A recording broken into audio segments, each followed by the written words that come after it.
بندہ کسی کلاس میں ہوتا ہے تو اس کی ایک خواہش ہوتی ہے، اس کا ایک اندر سے ایک من ہوتا ہے کہ وہ اپنے استاد کے قریب تر قریب ہو جائے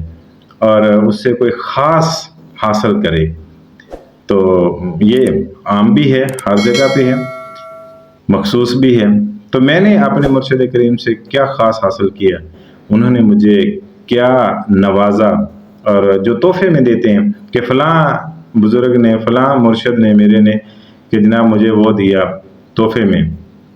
پڑھنے کے لیے وظیفہ دیا، تو اس سے یہ رنگ لگے۔ تو الحمدللہ جو مجھے عطا ہوا، جو مجھے دیا گیا، جو مجھے کہا گیا، انشاءاللہ میں اگلی ویڈیو میں آپ سے ضرور شیئر کروں گا،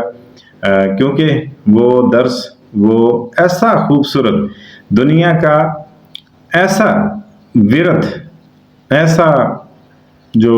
ایک سبق مجھے دیا گیا، وہ میں آپ کے ساتھ ضرور شیئر کروں گا، جس کو آپ پڑھ کر آنکھوں میں ٹھنڈک محسوس کریں گے۔ تو ناظرین، آج کے اس ویڈیو میں اتنا ہی، اگلی ویڈیو کا انتظار کیجیے اور اپنے اس میزبان کو دیجیے اجازت۔ اللہ نگہبان۔